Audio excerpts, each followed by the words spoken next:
So tell us about the character that you play in Kingdom. Jay Kulina is a deeply sensitive, drug-addled, dynamic fighter out of the Navy Street Gym. My father owned the gym. My younger brother's also a fighter there. It's a world I've grown up in. It's a world that I've forsaken at times for drugs and alcohol and other good times. So it's a character that's got a lot of highs and a lot of lows. Just like the show itself, it's kind of bigger than life. It's life when it's big. And the thing I kind of just appreciate the most, the aspect that I appreciate the most about him is, as an actor, just, you have the freedom to go so high and so low. And that's a welcomed opportunity for me at this point in my life and my career. What's incredible about this show is that, you hear it's about mixed martial arts and you think it's going to be one way, but there's this incredible family drama in it. It's almost Shakespearean, wouldn't you say? The world is not one that I was familiar with before I started the show. In point of fact, I was, I didn't have a lot of respect for it. I thought it was blood sport and cockfighting for humans.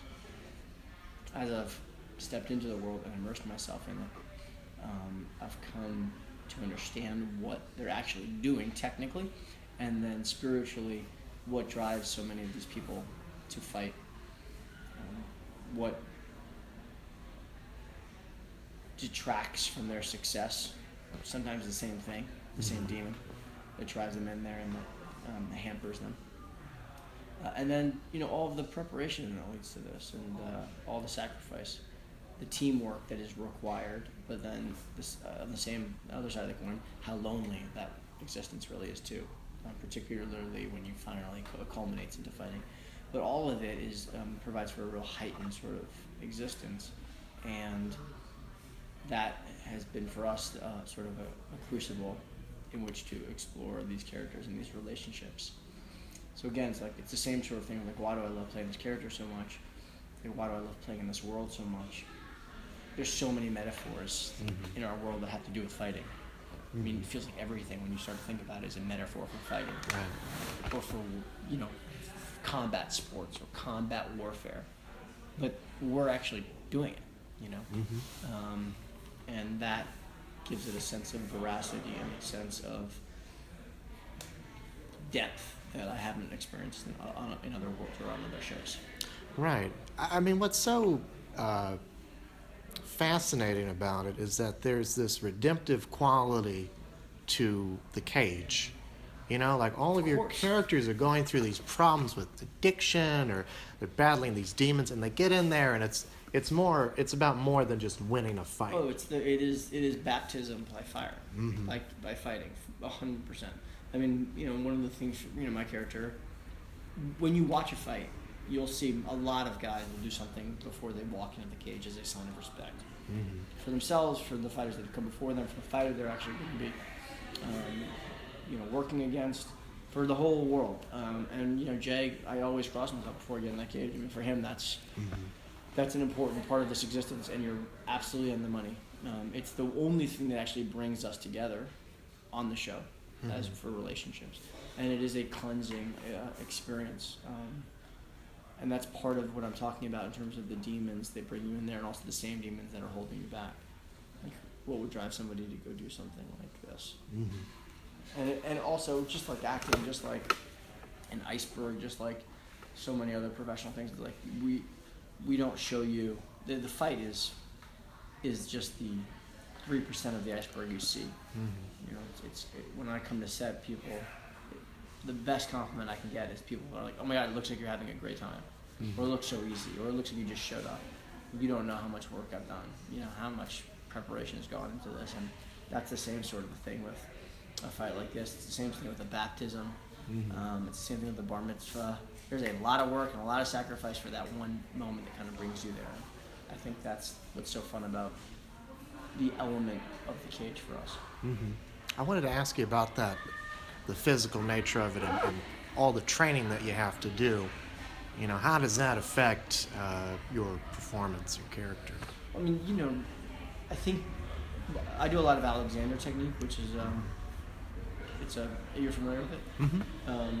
I think you have to put a character in your body. I think your body is a huge part of the character that you're going to be building. I can tell the difference between my father walking down the street and another guy who's the same size, because of their gaits. When you watch a fight, one of the things that you're watching and that's fun, whether you recognize it or not, is the way in which different fighters move and how they respond. So if movement is a big part of an actor's job, no matter what the character is and no matter what the world is, well, what a welcomed gift that we're playing fighters and we have this physicality, because we can bring that physicality to the role. And it's very specific in some things, what muscle groups we want to build and when. It's very specific in, last season I did a big weight cut. I lost 30 pounds. Mm-hmm. Gained it back. Then for this season, at the end, I lose another 20. Wow. And holding it off. And how does hunger, influence your character and the choices you make and the way you respond to the world. So all of that is a part of acting in general. What's just kind of fun is that it's that, again, as all of Kingdom, it's just at a heightened level here on our show. The family dynamic is so interesting. I mean, your character, you've got this estranged mother, your father is your coach, who's getting ready to have a baby with another woman, you got a brother. Talk a bit about the family dynamic in this show. Jay, I think, feels pretty lonely in this family. Mm-hmm. And sees so much of himself in his father and also so little of himself, or so much of what he doesn't want to be in his father. There's a line in the first season where I say to my dad, I'm a fuck up, mm-hmm. but at least I know I'm a fuck up. Mm-hmm. My dad always equated physical safety with being a good dad, but it takes a lot more than that. Mm-hmm. And his absence and spiritual absence has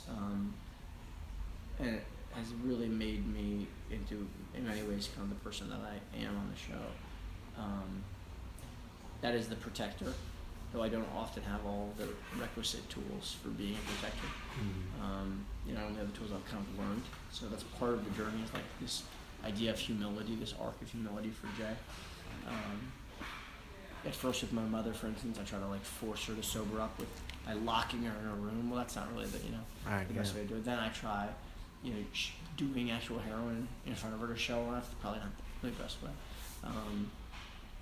And then when I finally kind of recognize, okay, well, maybe I can get her into a sober living facility, which is the best way, then things don't quite go as the way I had hoped. Yeah. That's kind of a heartbreaking sort of experience. But the family, dynamic is really that I am going to do everything I can to protect my brother, mm-hmm. In this next season. And while the audience is recognizing, as they have the entire time, is that my brother's probably the older brother in the relationship, despite being a few years younger. Right, yeah. It's incredibly relatable in this weird way, Despite how very antithetical it is to all of our lives outside of it. Yeah, totally. Yeah. I mean, it really is. Well, we all have issues with our dad. Exactly. Man. We all have issues with our mom. We all are trying to be the best version that we possibly can be with all of the obstacles that are in front of us. So, in that respect, of course, that's. I mean, all great drama is family. All great drama, as you said, is Shakespearean. If it's Shakespearean, it is father. It is Macbeth, and if dad, it is or Hamlet and his dad. It is Macbeth and his mother. It's there are these are old stories. Yeah, exactly. There's so many great episodes and so many great moments. I wonder if you could just point to a couple that you think really epitomize the best of what this show can do. That's a great question. I would say for me, it's the 8th episode in the 2nd season where I have this extraordinary. I'm going through a weight cut, so I'm very much on edge. And I can kind of speak to mine. This is really primarily for me. There's such a swing in emotion, and a journey for Jay's character where I'm having this fabulous time at the pool with my buddies. I'm throwing this Cuban-themed party. Yeah. I got the music and the drugs, and I'm satisfying all of the kind of cravings that I've had over this season, and it seems so great. And I'm getting ready for this big fight and so on and so forth. And then I find out that my mother is not. She's been lying to me for weeks. She's not been going to the job she said she's been going to. She's returned to prostitution and to doing drugs. So, it's one of those things as an actor. It's like these are the things you're dying to have, these swings, these pendulum swings. And also to have a camera right there the whole time that doesn't allow you to use any tricks or any filters in revealing that kind of emotion. So then we get into this, me doing the heroin in front of her. Those are the sort of things you really want as an actor, and also the things that really scare you to make you feel uncomfortable, that you can't make happen, that you have to let happen. This idea of you can't push a string, that all the work you've done has got to organically find itself to the surface. But for me, it's the pendulum swings, where it's not, as I said, bigger than life. It's life when it's big. That's to me the kind of thing that epitomizes how exciting our show is. We got these next 10 episodes coming up next week. What can we expect? You don't have to give any spoilers away. No, I mean, we start where Jay is inhaling the pure air of a mountain summit, and is energized and excited, and in what we've come to see with addicts always is that you do have these huge highs and these huge lows, and so over the next 10 episodes, I think you will see a great deal of traversing those peaks and valleys. But I think ultimately it's how can I possibly stand up in the depth of the valley and the addiction and the sorrow that I end up experiencing over the next 10 episodes. These are not the happiest, most joyous of J episodes, though we do have a few laughs. Right. Well, thank you so much. Yeah, thank you. Those are the best questions we've had today. So. Oh, thank you. Appreciate it. I really, really appreciate it.